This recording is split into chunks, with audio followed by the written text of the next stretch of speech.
Thank you very much. So it's my pleasure to thank the organizers for the honor of giving a last lecture in this fantastic series of workshops that we had for this whole term, and even arranging some nice Christmas weather for the last day. So everything I was going to say is joined with Vladimir.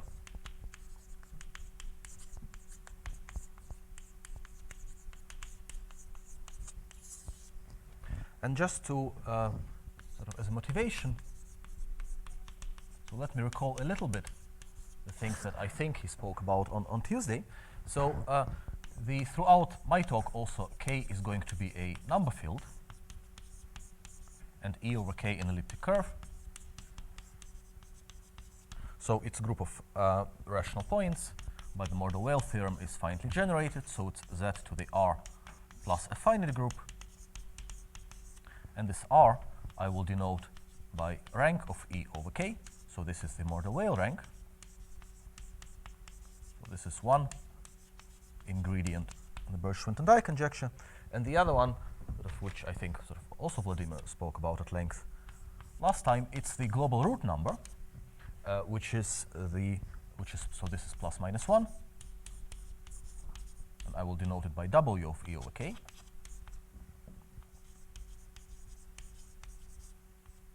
And it's a sign in the conjectural functional equation of the L function. So this says that if you take the L function of E over K at S, it's the same as this root number times the L function at 2 minus S. And this star denotes a standard modification by gamma factors. And it's a sign in the functional equation that's this root number. So if you believe Birch-Swinton-Dyer, then one consequence of it, which is sort of the Birch-Swinton-Dyer modulo 2, is a parity conjecture that says that the parity of the Mordell-Weil rank, in other words minus 1 to the rank of E over K, should be the same as this global root number, because that's what governs the parity of the analytic rank by this sign in the functional equation. And the theorem that I think he mentioned last time is that if you assume a finiteness of Shah, then this conjecture actually holds. So let me abbreviate this parity conjecture to PC, and this parity conjecture holds for all elliptic curves over number fields. And maybe I should say that, well, as you know, over function fields, so situation is a little bit better in that there, if you assume a finiteness of Shah, this actually implies not just the parity conjecture, it implies the full Birch-Swinton-Dyer first and second part. But if you don't know finiteness of Shah, well, then it's still hard. And in fact, this parity conjecture, although it looks like a simple, easier statement than the Birch-Swinton-Dyer, in a sense it doesn't involve any L functions. It involves two arithmetic invariants of the elliptic curves. It seems to be as hard as the full BSD. So I don't know of a single elliptic curve, apart from examples like CM curves over their own CM field, for which you would know the parity of its Mordell-Weil rank, but you wouldn't know the full Mordell-Weil rank itself. So it doesn't really seem to make life easier. But so in any case, if you recall roughly the structure of the proof, you have to do a couple of things. So one, you have to prove that finiteness of Shah implies parity conjecture for elliptic curves with a 2 isogeny. In other words, with a rational 2 torsion point. And a second ingredient you have, again assuming finiteness of Shah, to prove the parity conjecture, well, in some, let me just say in S3 extensions, without sort of saying very much for which combination of Mordell-Weil ranks this is. And then you combine these two, A plus B, in the field that you get by adjoining the 2 torsion points of E to K, and this will and this sort of all together will give you this theorem. So what I want to do today is to describe really carefully, to talk about this step, and not just for 2 isogeny, but generally for isogeny of arbitrary degree, and raise some natural questions which seem to arise out of this story. So this is section 2. generally the setup for p isogeny. So let me first so do it carefully and define the slight modification of the model Weyl rank, the so-called p infinity Selmer rank sub p of E over k, which is the same as the model Weyl rank, plus a correction term which is conjecturally 0, which is the number of copies of qp mod zp in a Tate-Shafarevich group of E over k.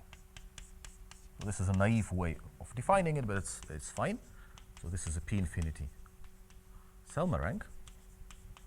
And if you believe that Xi is finite, then this is the same as just a rank.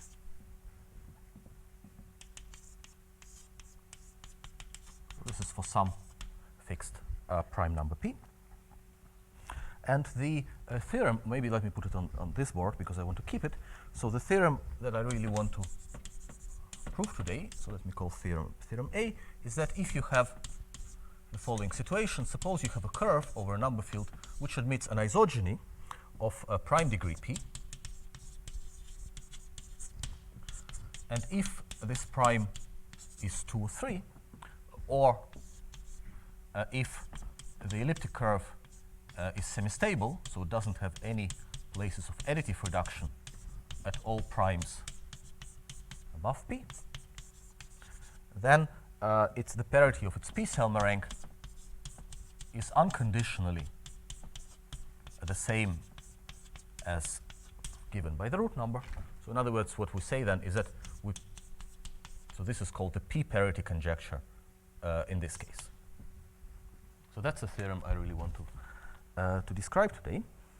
And in particular, well, as I said, if you believe in finiteness of Shah, it tells you that whenever you have a curve which admits isogeny of any degree, and it, for example, is semi-stable, then the full parity conjecture actually holds for it. So this is one of the ingredients in that theorem. So so what I want to explain is sort of really how do you do this? So let me define. So phi, I will always denote my isogeny by phi, and phi sub v, this will be the induced map on local points. So v will always denote a place of k and Archimedean or not, and this is the induced map on local points. So this map is, this should be E prime. Yep. So this map has a finite kernel on co-kernel killed by p, and I will define an invariant which measures its parity. So let me define sigma sub phi, so which is -1 to the ord sub p, or the size of the kernel, well, let's say divided by the size of the co-kernel of phi v. So it really just measures the parity of the size, if you want, of kernel divided by co-kernel of this isogeny. And this has rather sort of slightly simpler explicit interpretation. That's the same for non-Archimedean places as the quotient of the two Tamagawa numbers of E and of E prime times a correction factor normalized absolute value of alpha for V not dividing infinity. So let me explain what the terms are. So this alpha comes from the map that is induced by the isogeny on formal groups. So if you look at formal groups, E1 of kV, so that's I think the usual notation, to E1 prime of kV, the induced map by the isogeny is just a power series, and this power series looks like this: phi of t equals alpha t plus and so on, and alpha is this leading term. So it's some number in k, and it's V-adic normalized absolute value, which is in here. And these are the local Tamagawa numbers.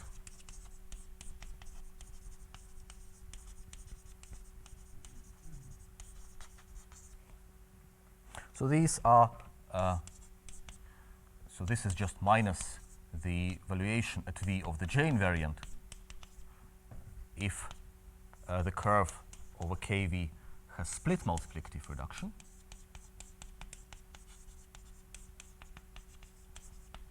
And it's 1, 2, 3, or 4 otherwise. There is an explicit classification, but I won't won't need it, so let me just state it like this. So this is a very explicit, this is actually a very explicit local invariant. And so the main thing, really the main formula which is due to Castles, which is sort of the starting point of this theorem, is that what he did, he found a formula for the parity of the P-Selmer rank for a curve with an isogeny. In other words, precisely the parity that I want to prove. And what he showed is that this is a product over all places over these things, over this sigma sub phi of E over kV. And well, so Vladimir did it a little bit differently last time. I think what he explained on Tuesday is that you can get formulas for the parity of the Selmer ranks from equalities between L functions. So what you can get in this case, so you can also get this formula from the following. So if you write down the equality between the two L functions, that the L function of E is the same as the L function of E prime over K, then this from compatibility of Birch-Swinton die with isogenies will give you that the quotient of the two regulators, let me just write them as R over R prime, equals the product of Tamagawa numbers C over C prime times a rational square, if you assume finiteness of Shah. And this has an interpretation as a parity of the model Weyl rank. So I think that's the computation he actually did last time. These things are Tamagawa numbers, so if you assume finiteness of Shah, you get the parity of the model Weyl rank in terms of essentially local Tamagawa numbers. And this is a slightly refined statement in the sense that it doesn't say you have to assume finiteness of Shah. It's actually an unconditional for the parity of the P-Selmer rank, and it gives a rather explicit description of the things in the right-hand side. But sort of the main thing really is that you have a formula which comes from global duality, in fact, for the parity of the Selmer rank. So this is ingredient number one. Provided you start with a curve with an isogeny, which of course is a restriction. I mean, not every curve has a k-rational isogeny of prime degree. And now, on the other hand, if you sort of recall what the root number is, so the root number of the elliptic curve is also a product over all places of the local root numbers of E over kV. So where these things are again plus minus 1, local root numbers. And so they are defined sort of in a slightly abstract way using the Galois representation machinery.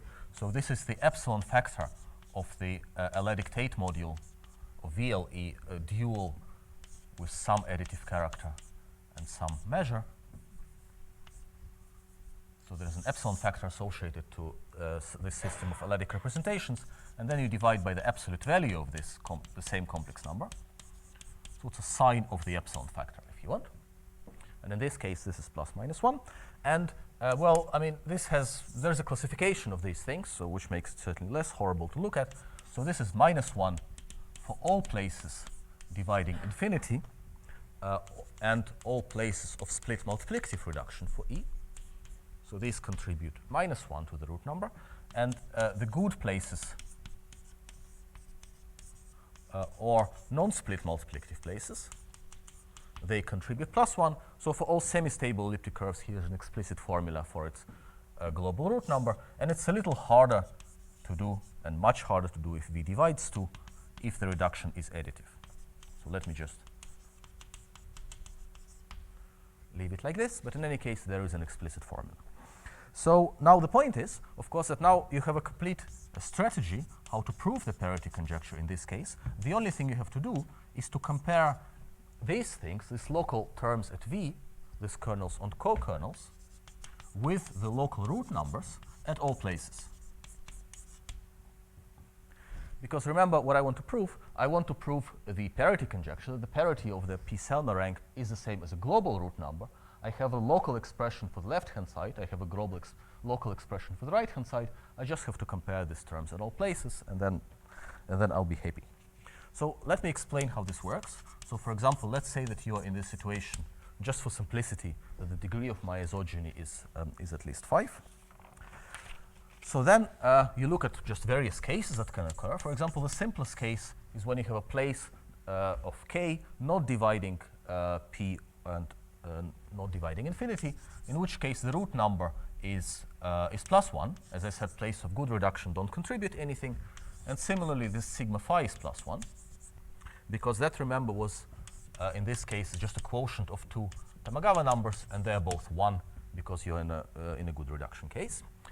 Then, if you have a prime of split multiplicative, sorry, this I meant to say good reduction. So next, if you have a prime of split multiplicative reduction, then, as I said, the root number is -1 in that case, and happily the sigma phi is also -1, because from a theory of the Tate curve, it's easy to see that the quotient of the two Tamagawa numbers, it's either p or 1 over p in that case. Then, if you have a place of non-split multiplicative reduction,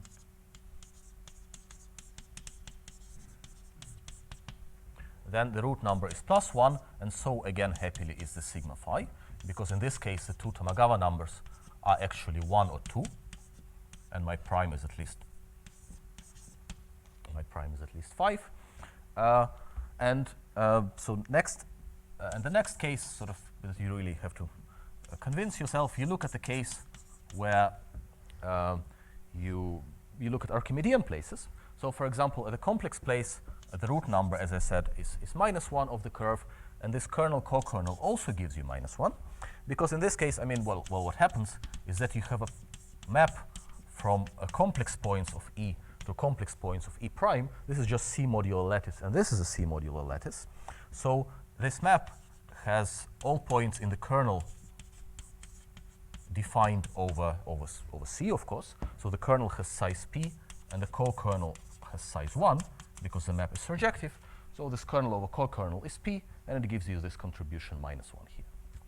And then suddenly you sort of realize that something funny happens when V is a real place, because there, although the root number contribution is -1, surprisingly, this thing can be plus or -1, and both possibilities actually do occur. So this could be -1 or +1, because the point is, if you look at the map on the real points, well, that's still surjective. The real points is essentially a circle, or circle times z mod 2z. My isogeny has nothing to do with 2, so that's fine. But the point is that there are two possibilities. So if you have points in the kernel of the isogeny defined over R, then you get a -1, and otherwise not. Because the complex, if you have a curve over the reals, complex conjugation acts on its p torsion by with two eigenvalues, +1 and -1. There are two subspaces which are invariant under complex conjugation. In other words, two subspaces of the p torsion which are defined over R. One of them has all points defined over R, the other one doesn't. And therefore, you suddenly find that if you have a semi-stable curve, then for some strange reason, you have a discrepancy here, sort of almost enough for you not to believe in the parity conjecture. For example, if you have an elliptic curve over Q, this kind of thing can already happen, because you can't have a formula that works at all places except one. And then, of course, you think, well, of course, it could be compensated by what happens at P, because I didn't look at those places yet. But then there's something very strange happening, is that somehow elliptic curve at P somehow feels what it also does over the reals. So you have elliptic curve over two different local fields, and suddenly they somehow know about each other. So we were staring at it, I think, for a little while. And the one computation which does help to understand what's happening, if you look at, well, slightly more horrible case, but fortunately not too bad, if you look at the case where the elliptic curve has additive, but potentially good reduction at a place not above P. So in that case, the Tamagawa numbers, that's no problem. That's still +1, because they are 1, 2, 3, or 4. This doesn't have to do with the degree of my isogeny, so that's fine. And so the interesting things happen in the root number here. So let me explain this. So this root number is an Artin symbol, -1, kV adjoin the kernel of phi v over kV. So let me explain what I mean by all this. So let me define the field that you get from this local field kV by adjoining the points in the kernel of the isogeny.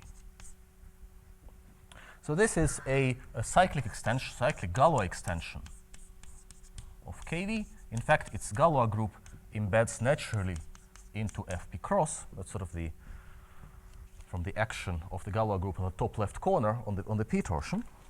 It makes sense, because it's an abelian extension, to define this artin symbol minus 1 f over kv to be the following. Let me do it maybe just for arbitrary x in f over kv.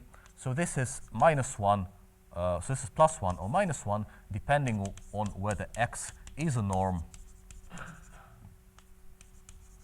or not a norm from f to kv. So minus 1 if not.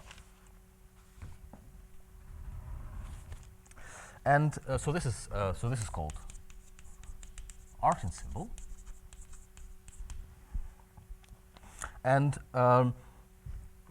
now what you do this computation with root numbers, because as a Galois representation of the representation of the local Galois group, kv bar over kv, by assumption our curve has a p isogeny, so it's p torsion, in other words, it's reducible. And it's not very difficult to convince yourself that at least for p greater or equal to 5, this implies, in this case, that its whole p-adic Tate module is reducible. So in fact, it's a representation on which this local Galois group acts in an abelian way.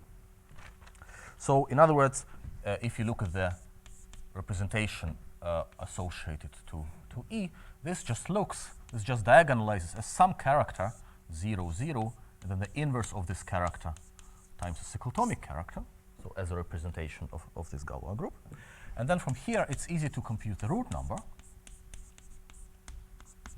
because this, by definition, is the same as the root number of the dual representation to this one. Well, this dual doesn't make anything in this case. And by the formulas for the root number, by taking out the cyclotomic character, which you can do here, it's the same as the root number of chi plus chi inverse, which by the formula of Tate is the same as the determinant of chi computed at minus 1, or rather at the image of minus 1 under a local reciprocity map.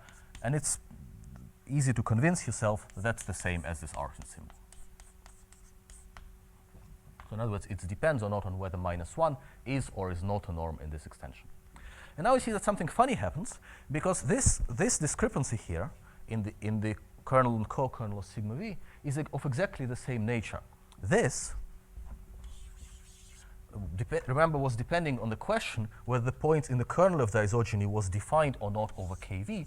So this symbol is, well, minus, and then this norm symbol minus 1 of r adjoint the points in kernel phi v over r.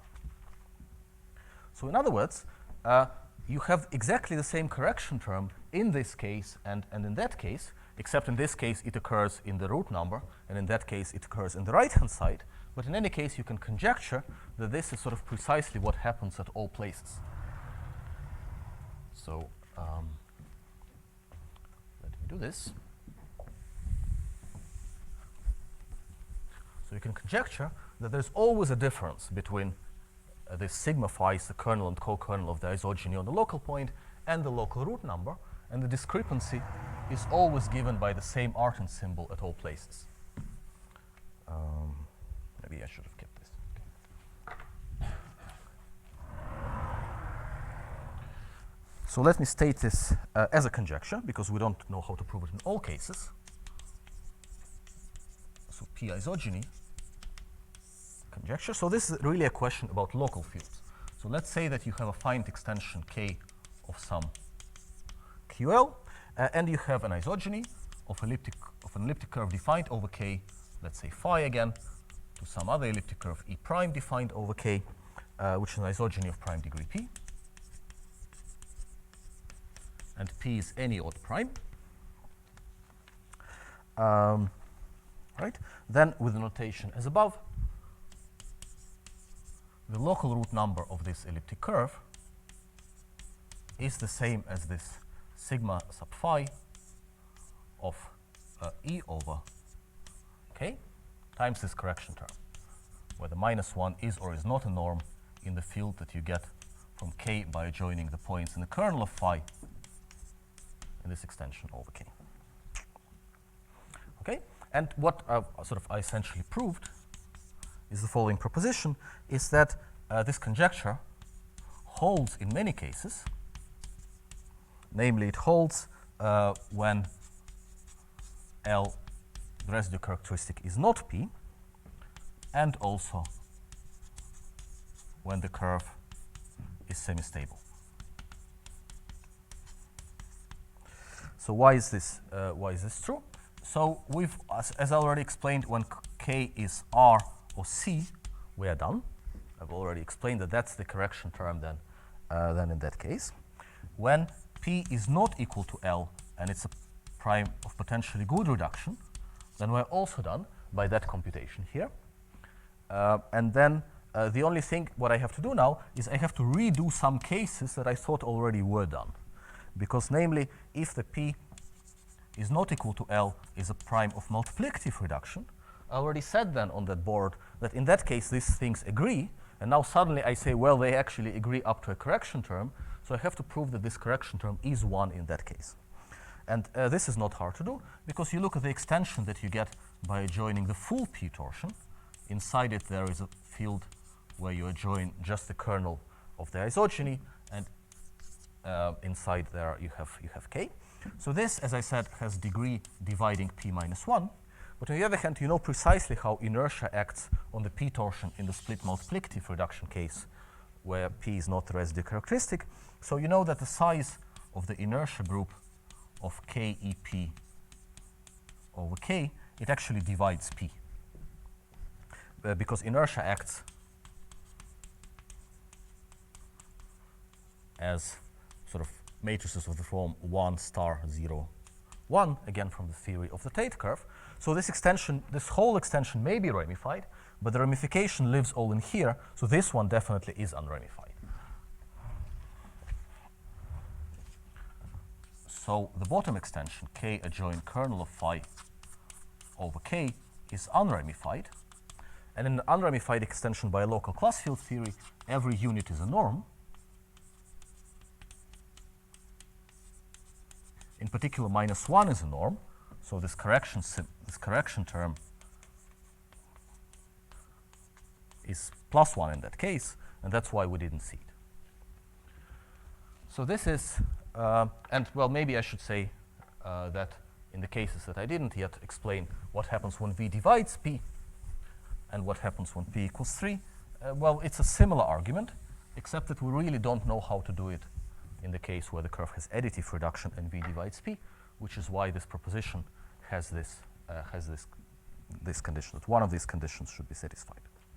So maybe I should say P divides P equals L and P equals 3 cases.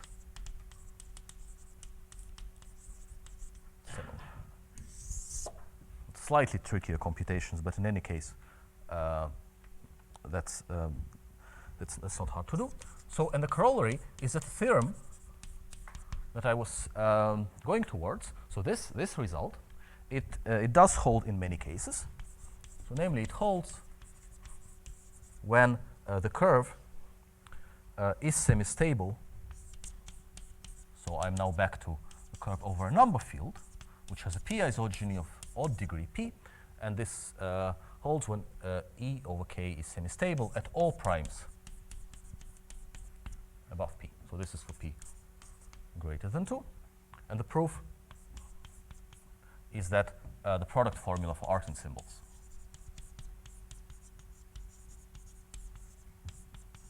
So if you take these correction terms and you take a product over all places, then they multiply to 1, and therefore the global root number is the same as the product of these things, which is a P-cell rank. So it's a nice correction term in that it dies when you take the product over all places. Okay, so now, so there are a couple of remarks I should make. So first of all, there is a very nice generalization of Coates, Fukaya, Kato, and Sujatha. And what they looked at is definitely the more difficult case. I mean, they extended this to abelian varieties, maybe I should say principally polarized abelian varieties. So they extended this local computation and therefore this global corollary with the following assumptions. So you have an isogeny again from A to A prime, such that if you take and compose it with its dual isogeny, you get multiplication by P. So its kernel is of order P to the G and totally isotropic for the Weyl pairing. So this is a natural generalization of a P isogeny to a abelian variety, and their condition is that E acquires semistable reduction after an abelian extension of KV for all V, I forgot, was it dividing P? Well, let me just say not dividing infinity. Well, maybe just above P for all V above P, and the degree of the isogeny has to be greater than P, than 2G plus 1. So, so it does prove actually that conjecture for elliptic curves in some cases, namely when elliptic curve has additive reduction but it acquires good reduction or multiplicative reduction after an abelian extension, so which is sort of really more general. And this uses, but this is sort of much harder in that it has to use crystalline homology instead of the p-adic Tate module for the root number computation, which is quite harmless, as I showed you, when V doesn't divide P. So this is definitely a more difficult situation. And what we would really like to have, so maybe let me put it as a question, is can one prove some sort of analog of this for principally polarized abelian varieties for P equals 2? Because the argument that Vladimir explained on Tuesday, how to prove parity conjecture for elliptic curves, assuming finiteness of Shah, if you want to do it for abelian varieties, that's actually the main missing ingredient. So all the other sort of things we roughly know, at least strategically, how to approach, but for this thing, we at the moment have absolutely no idea. So this would be really nice to generalize this result for P equals 2, although that's probably, even at least for semi-stable abelian varieties, although that's probably quite hard. And the second remark is that there is a very recent work, in that it hasn't probably been on archive even yet, so by Trihan and Wuttrich. So what they did, they generalized this to function fields.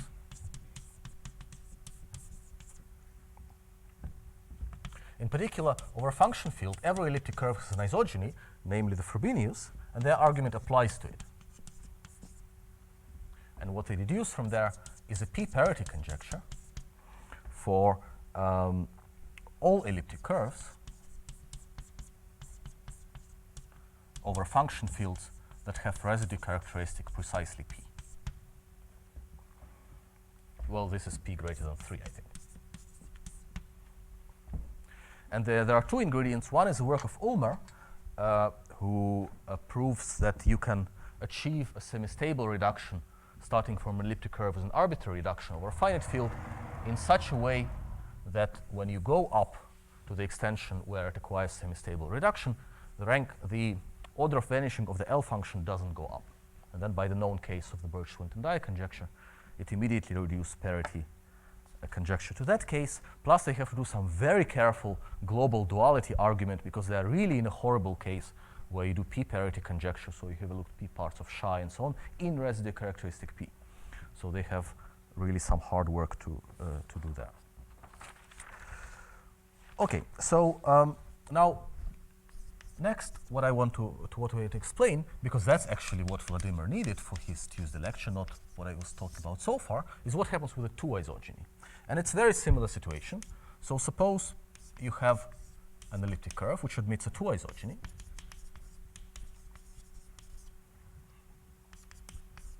Which means that you can put it in the following form. If you want it's just standard Weierstrass transform without the constant term, because you can always move, the kernel of the isogeny will consist of 2 points, O and let's say T, which is 0, 0, and by moving this point to 0, 0, you make it in this form, and then it's very easy to see that the isogenous curve has a very similar form. Y squared is x cubed minus 2x squared plus a squared minus 4bx, and there is an explicit formula for the two isogeny, which I won't care about. But in this case, note that there is no, I mean, the kernel points in the kernel now are always defined over the ground field, so the correction term like before would certainly never be possible. So in this case, so I don't think I have time to explain sort of where this comes from, but you do a very similar thing. So you look at what happens to these root numbers and the sigma phi's at all places, and you formulate a conjecture that says that whenever, again, you have a finite extension of some QL, and you have a two isogeny from E to E prime over this little k, and the isogeny is in this form, then the correction term between the root number and the sigma phi, the kernel and co-kernel of the isogeny, is given by the following form. It's a couple of Hilbert symbols, a comma minus b in kv, in little k, times minus 2a comma a squared minus 4b. So it's much less neater than before in that it depends on explicit choice of the equation. And this only makes sense if a is not 0, and you have to correct it to minus 2 comma minus b in k if a is 0. It's just slightly technical. So in other words, you find that there is a correction term like this, which looks like it always works at all places for all the curves that you try. And actually, it's not so, although it looks horrible, it's not so difficult to find, because you find it already by analysis over the reals, pretty much. Because when you look at two isogeny over the real numbers, it behaves in a much less nice, much sort of more horrible fashion than a p isogeny, because there your points on the elliptic curve is either a circle or circle times z mod 2z, and you have different possibilities about how this map between these two curves goes, whether it's surjective or not, and by analyzing it, you pretty much come naturally to this to these symbols. Okay, so maybe I should say this a comma well, maybe say x comma y in k. That's a Hilbert symbol. So one way to define it is just to ask whether x is or is not a norm in k join square root y over k, because this I already defined. So that's the Hilbert symbol. And again, you prove a proposition to say that in some not too bad cases, that this two isogeny conjecture holds. So this two isogeny conjecture holds when L is not 2 and when E over K is semi-stable. By a similar computation. So let me just say.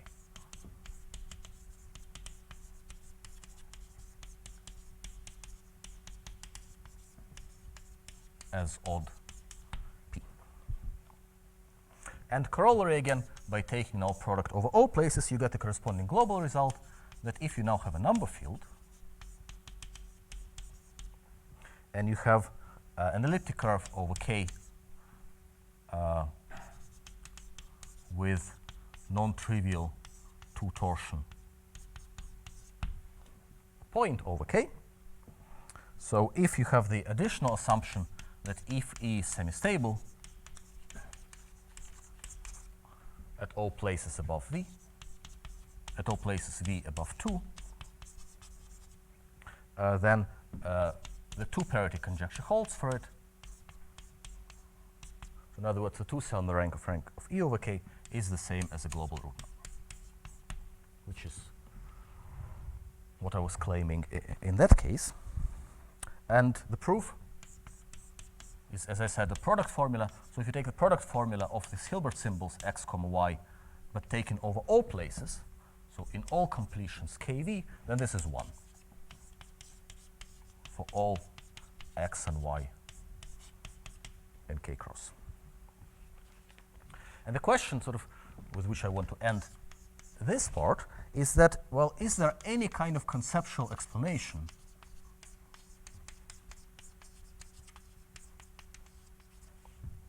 of correction terms that you have in the odd case and in the even case?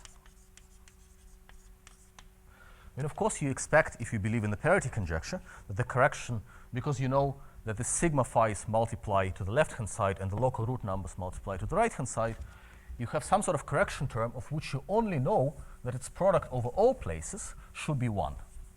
And it is true that there are examples of these things, namely Artin symbols and Hilbert symbols, but it does look a little bit like a miracle that they do come out as Artin or Hilbert symbols in both cases.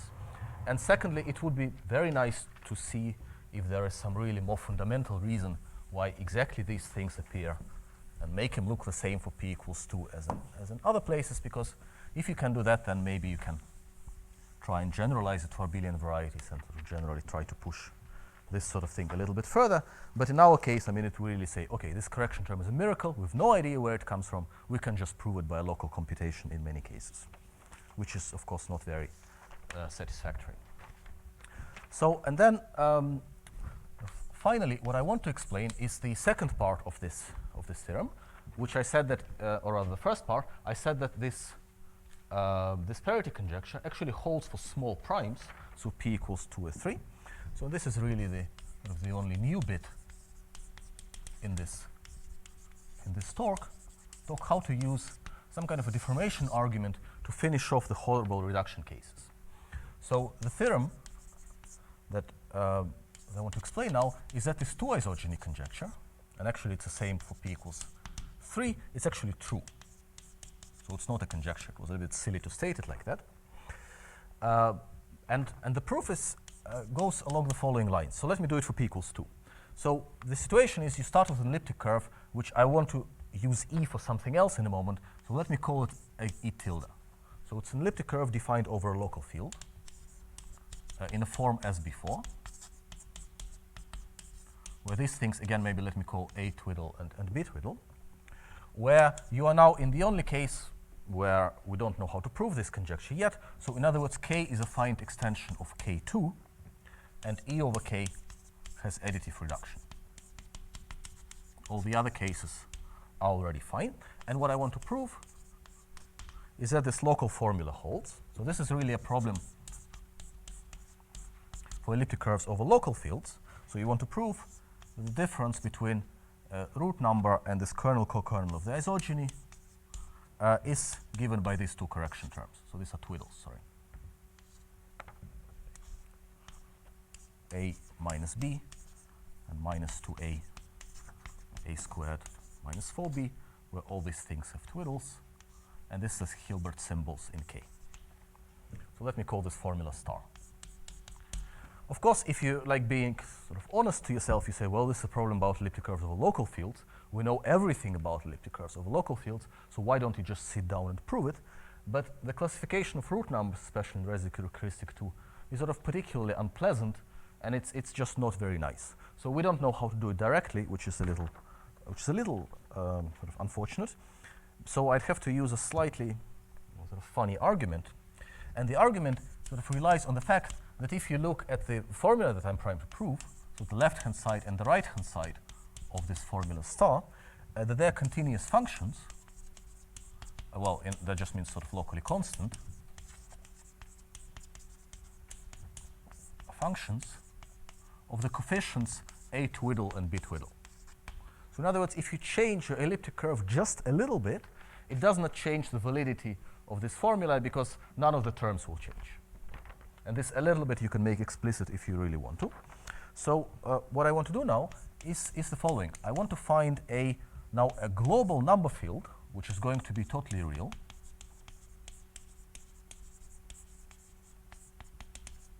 Which looks like my field little k at some completion. So in other words, there's going to be a place V0 such that the completion of k at V0 is little k.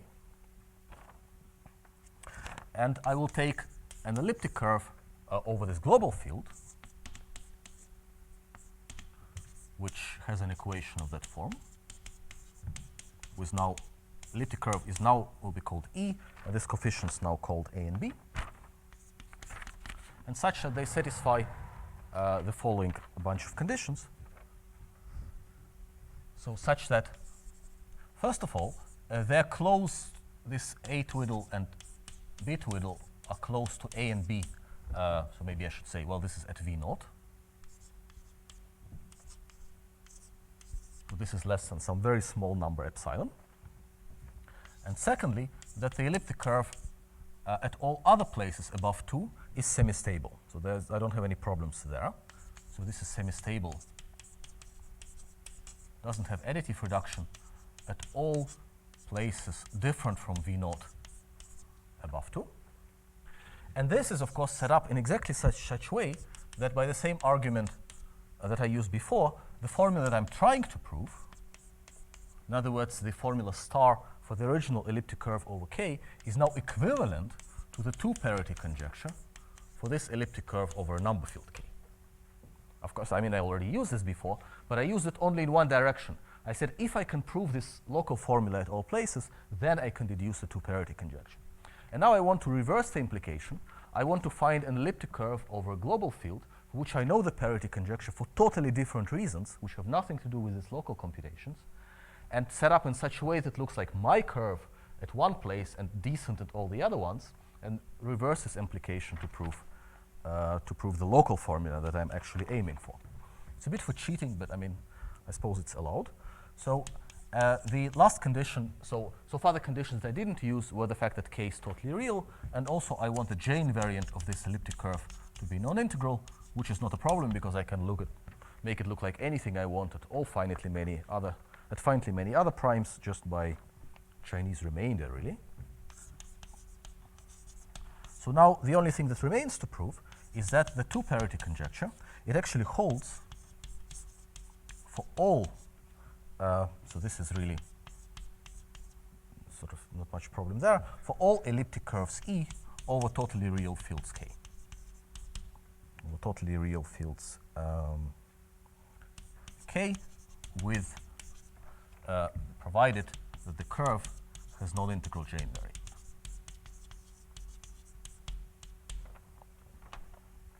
So why is this? Why is it? And that, of course, that's enough. Because if I know that, then I also know that my local formula holds at all primes. And that will then prove, again by reversing the argument, that now the 2 isogeny conjecture, sort of the 2 parity conjecture holds for all elliptic curves over all K, not just totally real, provided they have an isogeny. Right, so maybe I should say, yeah, because this is sort of important, this statement is actually true for all P. So if you replace this 2 by arbitrary prime number P, so there are results of Jan Nekovar and well, ours in this case, which settle this. So this has not even much to do with the 2 isogeny, sort of with P equals 2. So so the only thing I have to explain is how to prove this claim now. And the proof goes as follows. So first of all, so this is really the hard step in a sense, but I mean it's in the sense that it uses hard results, but it's easy to prove, that you may assume that the elliptic curve over this totally real field is modular. So there is Taylor's potential modularity theorem that says that if you take any elliptic curve over a totally real field, there is a Galois extension where this elliptic curve becomes modular. And if you then use, well, Brouwer or Solomon induction theorem, you can deduce from there that proving this claim, it suffices to do this for modular elliptic curves. Because if you know it's sort of over large field where it's modular and all of its solvable sub-extensions, which you know by theorem of base change, then by Brouwer induction you also know the 2 parity conjecture downstairs. So that's a modularity argument. It's not very hard, but of course this theorem is very hard.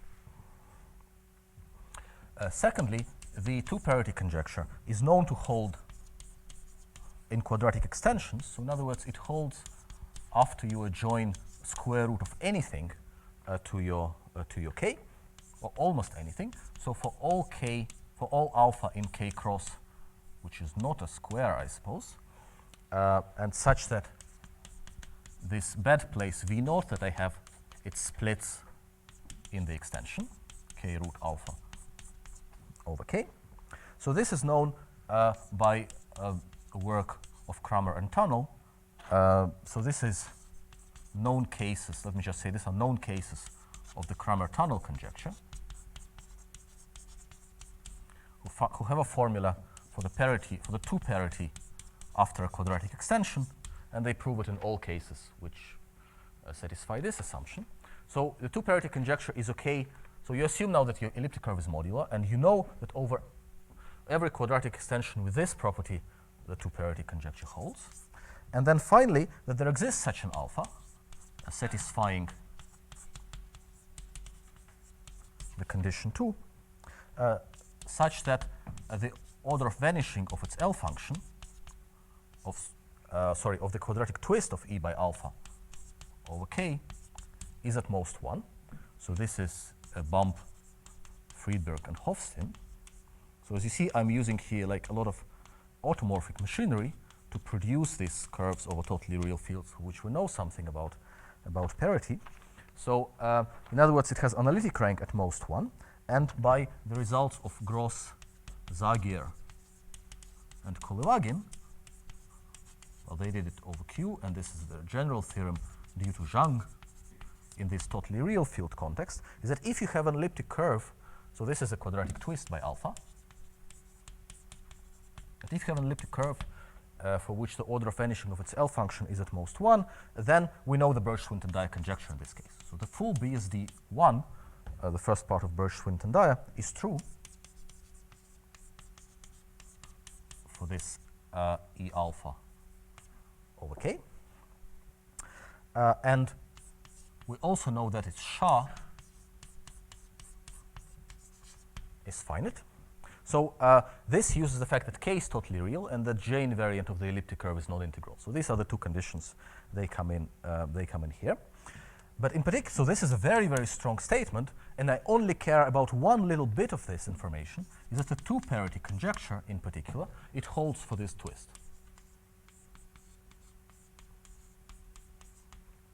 Which is true because SHA is finite, so just equivalent to the usual parity conjecture. And that's a consequence of the first part of the Birch-Swinton-Dyer that we know here. And then, of course, if you combine 2 and 3, so in other words, if you know that two parity conjecture holds after a quadratic extension, and you also know that it holds for the quadratic twist, it's an immediate consequence that it also holds for the original E over K as well. So over totally real fields, we sort of don't really have a problem in proving these parity conjectures, and this assumption, even that the J invariant is non-integral, it has been claimed to be removed by Tian and Zhang, except their long-awaited book is not out yet, but they claim that they can prove this BSD1 and finiteness of SHA for all modular elliptic curves over all totally real fields. So this is very strong. So and now just so this proves this two isogeny conjecture. So and just with some final remarks. Well, I mean, of course, you can use this argument in some other situations.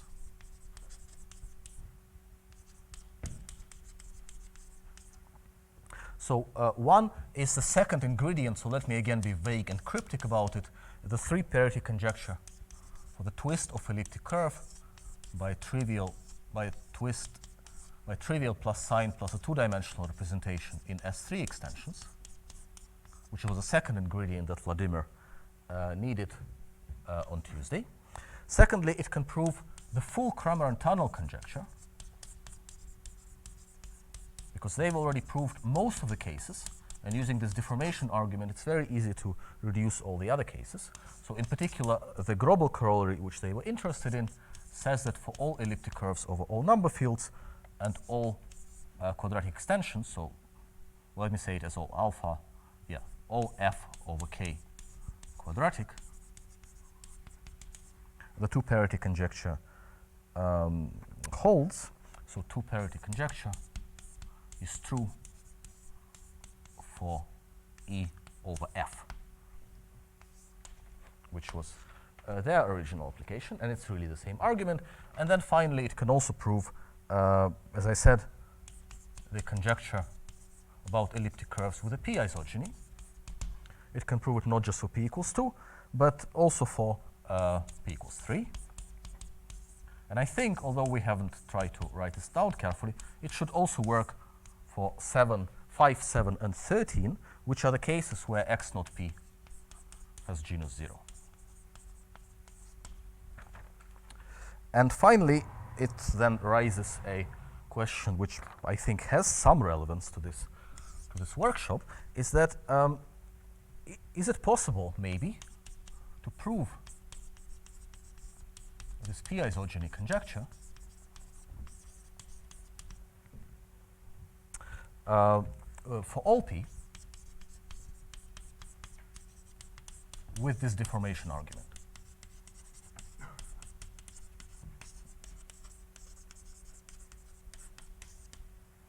With which, so that's a question with which I want to end, because the point is now this. I mean, what am I really doing? What I'm really using? I'm having the following situation. I have a curve x naught p over some local field k, which parameterizes curves with a p isogeny. And on there I have a point. So that's the curve E twiddle with which I started. But now my p is not, so this is not a p1 anymore. So it's not a nice family like I had before, where I could just vary a and b continuously and not sort of worry too much about this. Now I don't know that much about this curve, but I know that I have a point over it. And what I want is a totally real field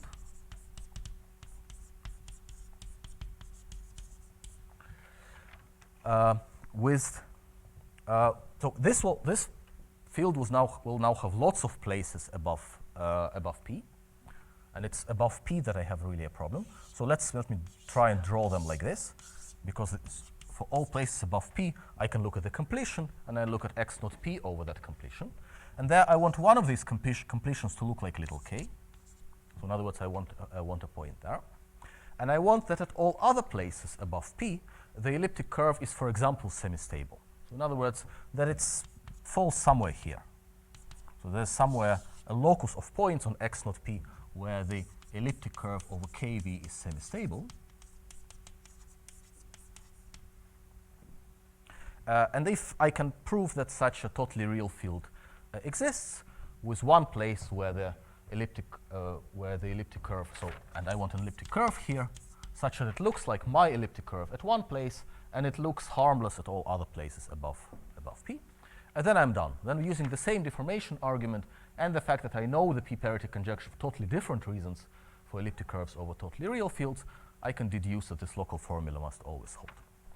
And the point is that there are like very deep results. So there are results by Florian Popp and Morabai, which go along the following lines, that if you take not just x naught p, you take any variety which has a real point, for example, and they can even do it at finitely many places.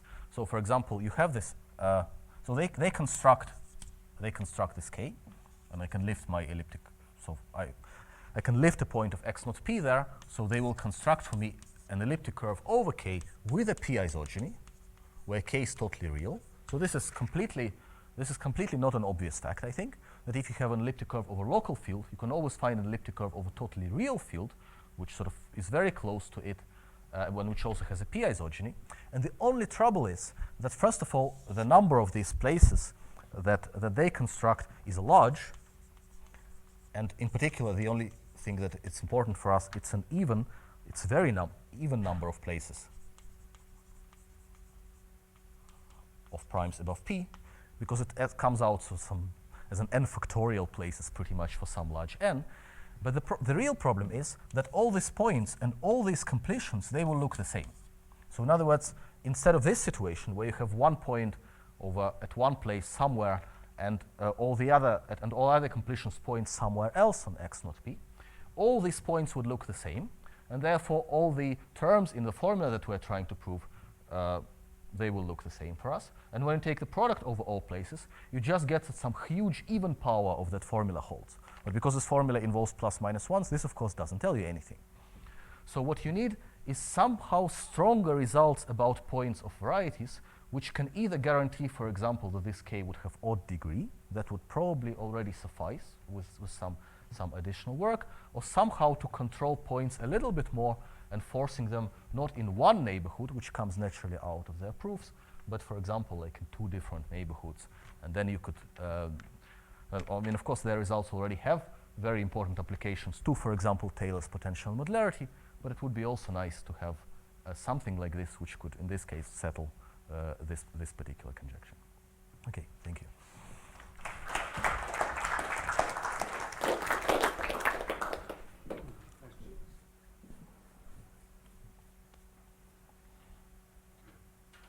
No questions? Well, in that case, no? Sorry. No? I think that maybe we should discuss about this because I think that's possible. Okay, well, that would be really great, yes. Okay, that's nice. Yes, Gini conjecture can be generalized to composite degree isogeny?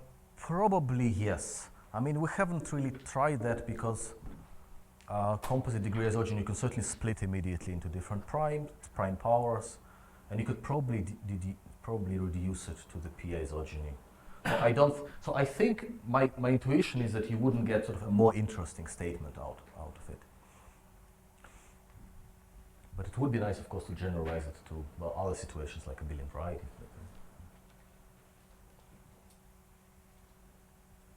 No more questions. Let's thank Tim again.